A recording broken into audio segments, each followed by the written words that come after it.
Ça fait 2 ans que j'ai construit l'ICEP, donc cette école de sciences politiques. C'est une école qui s'installe dans le paysage. Je suis heureuse d'avoir contribué et de continuer à contribuer à cette aventure entrepreneuriale.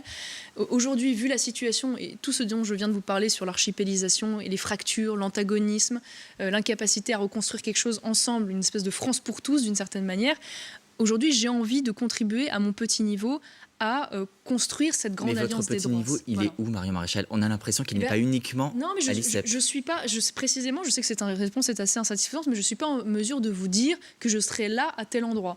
Je vais regarder un peu comment évolue la vie politique française, je vais regarder les initiatives qui sont prises, je vais regarder peut-être les démarches courageuses qui vont émerger, je vais regarder attentivement comment l'évolution de LR s'opère. Et voilà, et en fonction de ça, si j'ai le sentiment que je peux être utile à un moment donné, j'aiderai. Voilà, j'aiderai. Y compris à la place de votre tante? Non, mais je cherche pas, honnêtement, je ne cherche pas à me mettre dans ce duel-là. Non, on sent que vous cherchez à l'être dépassée. Non, mais ça me met mal à l'aise parce que Marine Le Pen est ma tante, parce que, objectivement, indéniablement, personne n'aurait imaginé qu'elle allait pu se remettre comme elle s'est remise aujourd'hui de la suite des présidentielles. C'est quand même la démonstration que c'est quand même une sacrée personnalité politique. Oui, elle m'a impressionné, une sacrée personnalité politique. Mais vous la soutenez aujourd'hui? Un sacré courage, voilà. Et donc je ne cherche pas à pointer du doigt la responsabilité de Marine Le Pen, pas du tout. Une fois de plus, je pense que le Rassemblement national est indispensable. Je cherche juste à réfléchir et peut-être à contribuer à comment demain on peut aller au-delà du Rassemblement national et surtout construire des forces politiques qui permettent ces fameuses alliances qui demain, enfin, nous permettront tout simplement de sauver la France, en fait. Parce que c'est ça dont il s'agit. Elle a fait son temps, Marine Le Pen. Non, elle n'a pas fait son temps, preuve en est. D'ailleurs, elle continue à avoir la confiance de millions de Français. Mais il faut plusieurs pièces dans ce puzzle. Voilà. Une fois de plus, je ne cherche pas à chercher la responsabilité des uns ou des autres. Ce n'est pas mon sujet. Voilà. Même si à un moment donné, j'ai pu avoir des divergences de ligne avec le Front National, je ne m'en étais pas cachée. Je considère qu'on a besoin du Rassemblement national, fort heureusement. Mais on a aussi besoin d'autre chose. Voilà. Et donc aujourd'hui, l'étape, c'est de dire comment on fait émerger, on construit cette autre chose qui soit complémentaire et qui nous permette au final de défendre la seule chose qui compte, c'est-à-dire les Français. Voilà. Et là, c'est même plus une question de Français de droite, Français de gauche. Mais est-ce qu'elle reste aujourd'hui une candidate naturelle pour 2022, Marine Le Pen?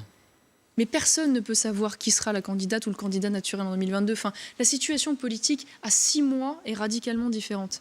C'est ce que je vous disais tout à l'heure, on est dans une course de fond pour l'instant. Donc c'est compliqué. Et puis ce sera à elle de le déterminer. Enfin, je veux dire, il y a des échéances intermédiaires, il y a les municipales, il y a les régionales. Peut-être dès les municipales, peut-être dès les régionales, les digues vont-elles céder ? Peut-être les digues vont-elles céder? Peut-être va-t-on voir émerger enfin des élus qui se disent c'est pas possible, je ne peux pas être le complice de ce gouvernement par le centre et de cette puissance d'avancée du progressisme en France. Et donc je veux faire changer les choses. Mais est-ce que vous la soutiendrez si elle est candidate? Oui, enfin, je veux dire, il n'y a pas de raison que je ne la soutienne pas. Enfin, mais pour l'instant, c'est comment dire, on sent pas compliqué. L'enthousiasme quand vous le dites. Non, c'est pas ça. Mais si vous voulez, vous me parlez d'une élection qui a lieu dans 3 ans. Ça vient très vite, 3 ans. Je veux dire, dans 3 ans, on ne sait pas quelles seront les forces politiques en puissance à ce moment-là. Voilà. En tout cas, tout ce à quoi je peux m'engager, c'est que je suivrai, je choisirai le mouvement qui, pour moi, est le plus à même de défendre les intérêts de la France. Voilà. Et je l'ai fait au sein du Rassemblement national jusqu'ici.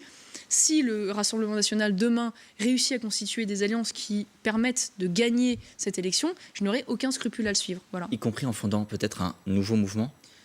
Je ne crois pas que ce soit mon rôle, objectivement, pour l'instant, pour plein de raisons. Et en plus, j'en ai pas le souhait particulier. Une fois de plus, je cherche absolument à éviter, et ça c'est central pour moi, à imposer aux Français une guerre familiale après, je sais pas, le père contre la fille, la nièce contre la tante. Enfin, vu la situation, vu tout ce que sont en train de subir les Français, je trouve ça pathétique. Voilà, j'aurais honte de faire ça. Donc il est hors de question que je me mette dans une situation où je me retrouve en conflit ou en duel avec Marine Le Pen. Je ne ferai jamais cela. Voilà, que les choses soient claires. En revanche, je peux avoir un couloir différent, qui ne soit pas un couloir d'opposition et qui ne soit pas un affrontement et qui puisse contribuer finalement à atteindre le même objectif, qui est celui tout simplement de défendre l'indépendance, l'autonomie, la prospérité et l'intégrité française. C'est tout. Merci beaucoup, Marion Maréchal, d'avoir accepté l'invitation dans toute franchise. Merci d'avoir choisi LCI pour ce qui n'était pas un retour. Mais on a bien compris qu'on vous reverrait quand même très rapidement sur toute une série de sujets. Dans un instant, sur LCI, en toute franchise revient, c'est le duel entre Daniel Cohn-Bendit et Luc Ferry. À tout de suite.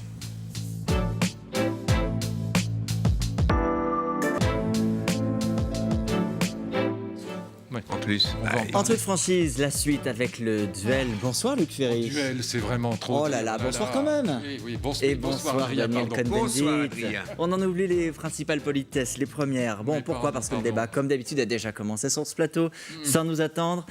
On va d'abord reparler d'une certaine Marion Maréchal. Elle était l'invitée dans toute franchise. Ce soir, elle nous dit qu'il ne s'agissait pas de son retour, mais tout de même, écoutez la manière dont elle justifie son choix, une semaine après les européennes, de prendre la parole publiquement pour la première fois depuis 2 ans à la télévision. En étant à la direction d'une école de sciences politiques, je ne peux pas de fait rester indifférente aux grandes dynamiques politiques. Je n'ai jamais d'ailleurs été indifférente à l'état de mon pays et je suis, c'est vrai, interpellée par la situation politique actuelle. Ce sont les européennes qui vous ont décidé à Ce sont en effet les européennes. Le constat qui est en effet aujourd'hui que Emmanuel Macron est un président qui résiste malgré tout assez bien, qui parvient à réunir, en tout cas au moins partiellement, la famille progressiste, comme il l'appelle, à capter une grande partie de l'électorat du centre, y compris du centre-droit, je pense qu'on y reviendra, issu de LR. Voilà, exactement. Et ce qui m'inquiète beaucoup dans cette dynamique politique-là, c'est le fait que nous assistons à un remplacement d'un clivage par un autre qui n'est pas forcément plus sain. À votre avis, messieurs, pourquoi est-ce que Marion Maréchal fait le choix de parler ce soir? Qu'est-ce qu'elle avait à dire, en fait, de votre point de vue? Qu'est-ce qu'elle a à récupérer peut-être de la situation politique? Elle a parlé plusieurs fois des Républicains, d'elle-même Luc Ferry, une famille que vous connaissez bien. Non, je crois que sa thèse, elle est assez claire. Elle plaide pour un rassemblement national avec ce que les Républicains conservent de souverainistes. Les autres sont partis chez Macron ou ailleurs, mais voilà, c'est pas une thèse très, très originale. Mais voilà, ce que je crains, c'est que, en effet, tout soit en place pour que cette affaire-là finisse par réussir. En gros, pour dire les choses Réussir, c'est quoi? simplement. C'est Marion Maréchal présidente, vous voulez dire? Oh, pas maintenant, non, c'est pas d'actualité du tout. D'ailleurs, elle ne cesse de le dire, c'est pas d'actualité. Mais sa thèse, c'est que le Rassemblement national tout seul n'y arrivera pas et qu'il faut par conséquent constituer des alliances avec qui? Avec la partie souverainiste de la droite républicaine. Vous savez, il y a 3 droites aujourd'hui qui n'ont rien à voir, j'entends ça tout le temps, ça m'exaspère, avec les catégories de René Raymond. Toujours, on cite René Raymond, ça n'a rien à voir. On n'est pas dans les années 1880, il n'y a pas d'orléaniste, ça n'a rien à voir. Il y a 3 droites qui sont aujourd'hui très fragmentées, c'est pour ça que le score des LR a été absolument misérable. Il y a une droite libérale pro-européenne, en gros, elle part chez Macron. Il y a une droite souverainiste, en gros, elle va chez les souverainistes, en partie au Front National ou chez Dupont-Aignan ou d'autres. Bon, elle se fracture en tout cas. Et puis vous avez une droite catholique que Bellamy a essayé de rassembler, mais sans même rassembler la totalité de la droite catholique, parce qu'il y a toute une partie des catholiques qui ne se reconnaît pas. Qui ont voté Macron, et qui ont voté Macron. Enfin, j'ai vu sûr. dans la Croix, bien sûr. Il y a une étude, c'est tout. Et donc la droite, elle est toujours là. Simplement, aujourd'hui, personne n'est capable de faire le tour de force que Nicolas Sarkozy avait accompli. Parce que Sarkozy était... Narcozy, putain, les lapsus, pardon. Parce que Sarkozy... T'es content, hein? Parce que Sarkozy était... drôle, c'est tout. Oui, c'est vrai qu'il est terrible, celui-là. Ce que Sarkozy était capable de faire, et ça, c'était son génie politique, je m'arrête là, rassurez-vous, il parlait entreprise et temps de travail et fiscalité aux chefs d'entreprise, il parlait Schengen aux souverainistes, et il parlait prêtres et instituteurs aux catholiques. Donc il rassemblait les 3 droites. Aujourd'hui, la grande erreur de mon camarade Wauquiez, c'est d'avoir imaginé ce qui était délirant, je le lui ai dit, d'imaginer qu'un intellectuel catholique hyper conservateur allait rassembler les 3 droites. Non, Bellamy, quel que soit son talent qui est grand dans son genre, il a fait fuir les libéraux vers Macron et les souverainistes vers Le Pen. C'est ça qui s'est passé. Et c'est pas rattrapable. Marion Maréchal, elle est maligne. Elle joue le coup d'après. Donc de toute façon, elle a 29 ans. Elle a 29 ans. Elle a le temps. Contrairement à nous.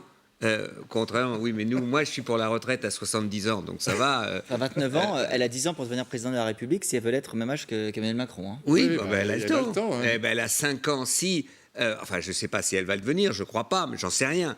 Mais aujourd'hui, ce qu'elle attend, elle essaye de rassembler, et elle attend, elle dit, moi, j'ai tout fait pour que ma tante soit présidente de la République. Si elle n'y arrive pas, c'est qu'elle n'y arrive pas. C'est fini. Et alors là, c'est là qu'elle va revenir, et elle dit, moi... je peux faire mieux que ma tante, j'ai une possibilité de recentrer la droite vers un peu plus de libéralisme, un peu plus... Exactement. Et vous la trouvez meilleure que sa tante ? Ah oui, Ah oui. elle est plus intelligente que sa tante. Dis pas ça, tu sais pas, c'est pas. Non, je l'écoute, je la Mais connais non, pas. C'est vrai, des tu as raison, je propos, connais. limite, bon, non, c'est pas ça, c'est que. Moi, je trouve que c'est ça. D'accord, eh ben dis-le comme ça. Voilà. Mais non, c'est pas. moi, je c'est le pas dis ça comme que je je trouve. peux, Je trouve hein, que monsieur. dans. Alors, je vais dire un truc, ne le prenez pas comme un machin machiste débile, ça n'a rien à voir avec ça. Mais dans le paysage médiatico-politique dans lequel nous vivons aujourd'hui, Ouais. le fait d'avoir du charme, d'avoir du talent, d'avoir une capacité d'expression très remarquable avec, à son jeune âge, parce qu'elle est quand même très jeune. Donc, pour l'âge qu'elle a, comparé à ce que vous connaissez comme... Enfin, vous êtes une exception aussi. Mais sinon, voilà, non, comme ça, il va être gentil avec moi. Mais c'est vrai que Pas par de rapport à flatterie, l'âge Luc qu'elle Ferry, a, pas de flatterie. elle a un charme, elle Bon, mais on a peut un parler d'autre talent, chose. voilà, On va pas parler toute la journée. On l'a entendu une attends, heure. mais ils sont en train de Eh ben, rentabiliser leur émission. mais bon, Arrête, ça, tu oui, peux mais pas leur surtout, casser Daniel la baraque comme et ça. vous avez peur, Daniel Ouais, ça Cohn-Bendit. augure de la Non, j'ai suite pas- Elle vous fait peur, admirablement. Marion Maréchal? Non, pas du tout. Eh ben Mais alors, pardon Elle me fait soyez pas un peur. grand garçon et parlons de ce que Marion Maréchal Oui, dit. mais bon, d'accord, elle Tu as a peur, Je dit. vous ai pas peur de connu l'union plus de la courageux droite. dans le combat, Daniel Non, mais Cohn-Bendit. j'ai pas envie de combattre avec elle. C'est pas aujourd'hui, j'y arriverai. Moi, je trouve qu'il se passe des choses en France, par exemple, dans Pardon, une mais heure. attends, je veux juste vous rappeler un point, Daniel Cohn-Bendit. Il y a une semaine, sur ce plateau-là, on était en train d'expliquer que le Rassemblement national était en tête des élections européennes. Une semaine après, Oui, et Marion tu disais qu'il Maréchal aurait 4 points vient. d'avance sur. Tu disais que l'AREM aurait 4 points d'avance sur Ça, j'ai dit le avant. Front Mais National. le soir, Ouais. quand même, à la fin, Ouais. tout le monde était tout d'un coup raisonné le lendemain matin parce que l'avance du Rassemblement national était de 0,9%. Ouais. On s'est dit, bon, d'accord. Il est quand même en tête. Oui, non, mais ça, il est Enfin, vous zéro. n'allez pas nous expliquer qu'il n'est pas en tête alors qu'il est Je en vous tête. explique Mais qu'il si, est il va en nous tête. expliquer qu'il a gagné. Non, je dis pas ça. Je dis que, en même temps Ouais. que c'est vrai qu'il est arrivé deuxième, la droite est complètement est cassée, capoute. Ouais. Vauquier, d'ailleurs, dans une heure, va annoncer qu'il rentre à la maison. Ah Vous bah, allez je le suis pas voir. sûr Vous avez du des tout, infos. ça. Moi, Il sera dans une heure l'invité du 20h de TF1. Au Et cas on où ça vous verra. Il va intéresse. dire. Et parce que moi, je commence à voir ce qui s'est passé après les européennes. Regardez en Allemagne, Ouais. où la chef des sociodémocrates a aujourd'hui annoncé Vous qu'elle savez quoi, démissionnait. rien que pour vous, j'ai prévu une petite partie Non, sur d'accord, tout je à vais l'heure, vous mais on va dire quand même passer 30 qu'aujourd'hui, secondes sur les la France, Daniel perdants, Cohn-Bendit. les perdants des européennes payent les pots cassés. Mais que pour Macron, c'est désagréable. Oui. Et c'est vrai que c'est une défaite parce qu'il voulait être devant, mais en même temps, comme la droite est en déconfiture totale, la gauche déconfiture totale, eh bien, je veux dire, pour lui, ces européennes ne sont pas tout à fait très mal passées. Sauf Non, mais qu'on ça a s'est quand très même, mal passé on a quand pour le même pays. un Rassemblement national qui est en Non, tête mais, et qui lui n'est pas en Adrien. déconfiture. Adrien, Adrien. le Rassemblement national, qui était Oui. Front National, était Oui. en tête 5 ans avant. Oui. Ils avaient même plus pourcentage. Oui, mais moins de voix. Il y a Oui, 5 ans. mais Dany. plus en pourcentage. Et Plus- moins de voix. Plus en pourcentage, plus en pourcentage. Je veux dire par là que même moins ou plus de voix, à la fin, vous savez, les européennes, quand Europe Écologie ou quand Yannick Jadot fait 13%, personne, aujourd'hui, à part lui, ne croit que aux prochaines élections présidentielles, il se retrouvera à la même position. Donc il faut faire est-ce très qu'on peut- attention. Je voudrais juste vous faire écouter un autre extrait de Marion Maréchal, puisque vous l'adorez tous les deux. Vous dites la droite est en déconfiture. Elle a un petit message à nous faire passer à propos de la droite. Elle nous dit, moi, je suis de droite. On l'écoute. Moi, je me qualifie de droite. Clairement, j'ai jamais nié ce terme. Droite nationale, souverainiste, populaire. Bon, voilà. Après, il y a plein Conservatrice. d'étiquettes. Conservatrice, oui, pourquoi pas. Si tant est qu'on s'entende sur le mot. Traditionnaliste. Qu'on s'entende sur le mot. Non, traditionnaliste, il y a une connotation religieuse, intégriste assez négative qui me